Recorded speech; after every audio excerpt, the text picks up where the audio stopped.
Alright, first we'll take a look over here at what actually came in the box from Bixpy.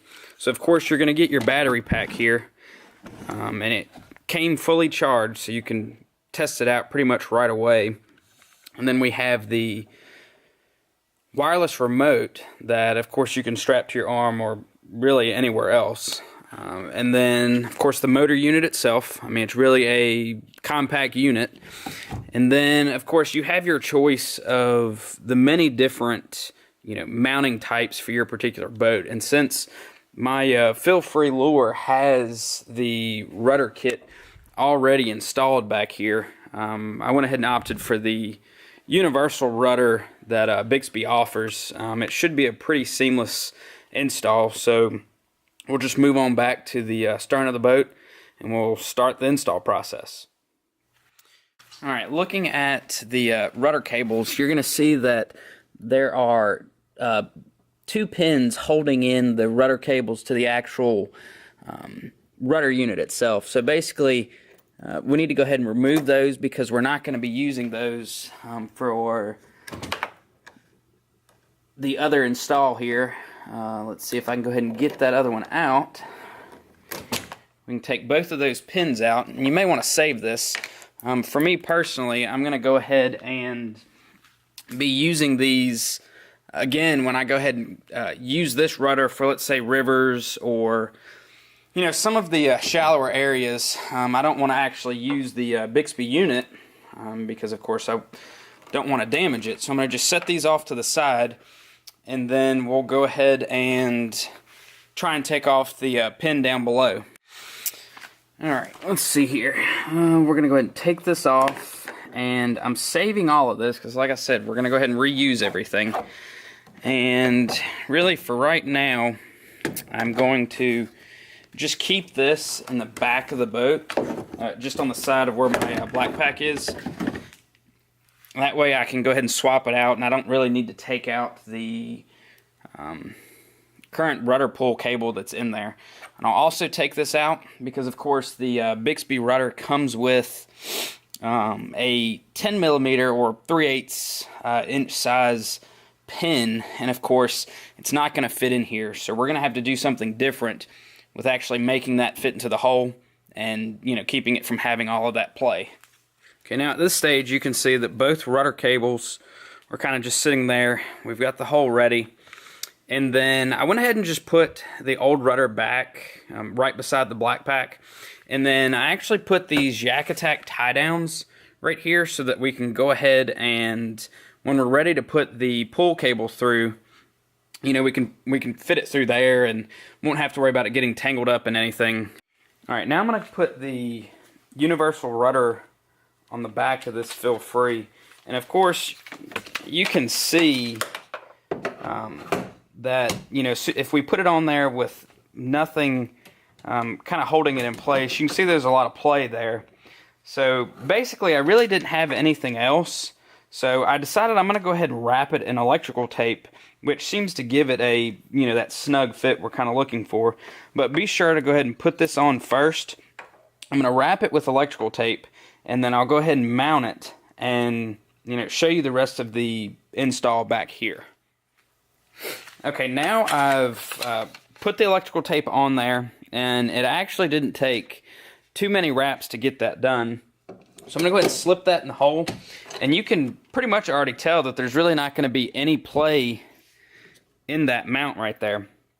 And the box had this spring clip in there, and I'm not going to use that. I'm actually going to use a hitch pin that you would use on like a trailer hitch. I'm just using a smaller size, and the reason I'm doing that is so that I'll have a better chance and an easier chance actually of getting this particular rudder off and then putting the SmartTrack rudder that I got for the FeelFree if I'm fishing in a another location. So right here I'm gonna go ahead and tie this up. That's probably not made for that particular thing, the wire there, but I found when I was testing this out that it actually worked really well for kind of keeping it in the correct spot. So when I, actually move the rudder up out of the water, it kind of holds it there. So I'm gonna, leave it like that, and then I'll show you how I actually wired everything else up from, the actual pull string to the wire that goes to the battery and the motor. So we'll get that stuff here, and then I'll show you how I did that. Alright, looking at the pins that actually hold the rudder to the cables, the pins that came with the SmartTrack Rudder that I had from FeelFree don't go all the way through this eyelet here. So basically I had some machine screws on hand from Harbor Freight, so I'm going to go ahead and use those. I'll probably change it up eventually so that I'll have something a lot nicer instead of just using this. But of course for right now it seems to work, and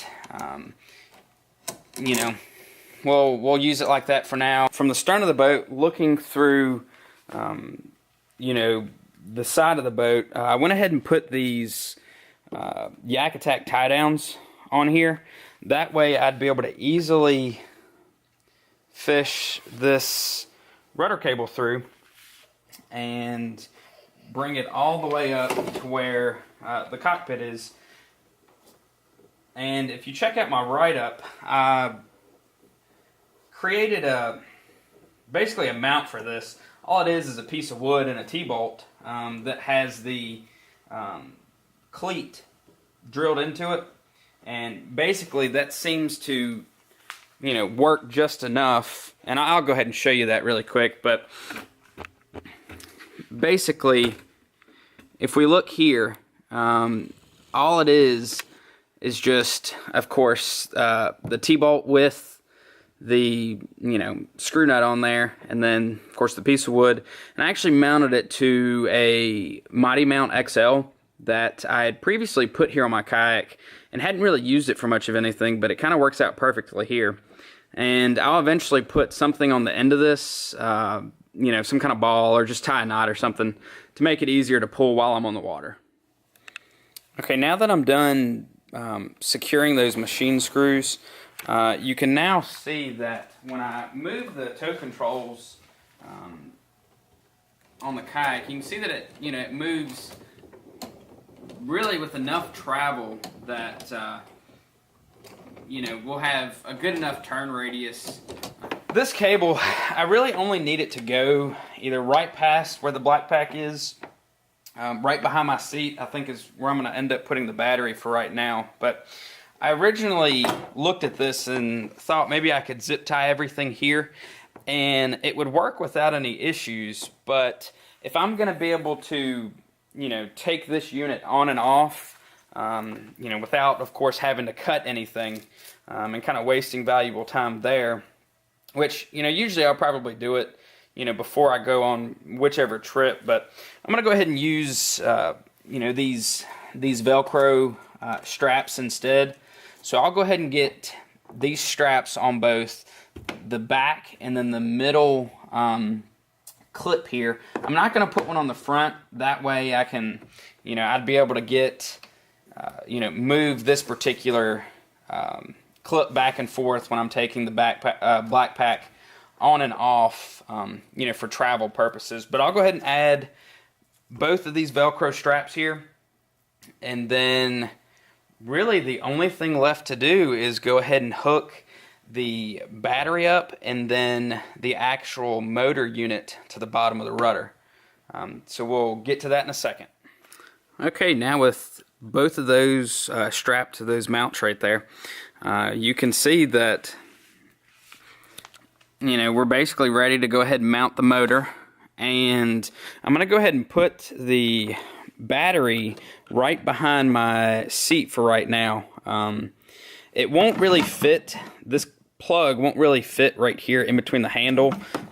It would go inside, but since the battery pack has a magnetic kill switch, it's really not the ideal place to put that. So I'm going to go ahead and put it back here for right now. It may change later on, but that seems like the best spot for right now. I know when I'm fishing a lot, my seat is in the high position, being that I do have that, high-low positioning capability. The battery pack could fit underneath the seat, but for right now, I'm going to go ahead and put it right behind the seat, and I'm going to mount the unit and everything. I was able to get the motor mounted on there.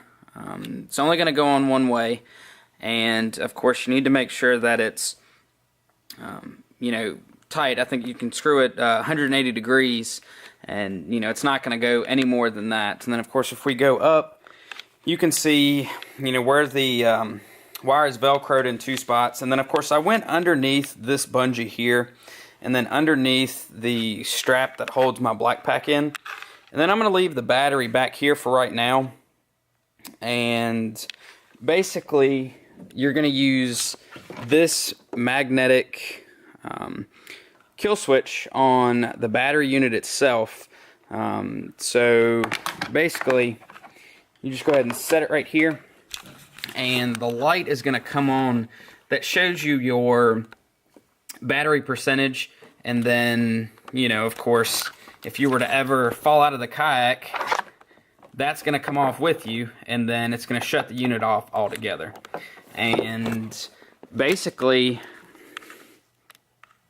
this is how you go. It's got 10 speeds forward, and then 3 speeds back, and then of course you've got to stop. So we're going to test it out when we're on the water, since it is a water-cooled unit. But as far as the installation, that is pretty much it on a 2014 FeelFree Lure 11.5. If you all have any questions, just let me know. Thanks.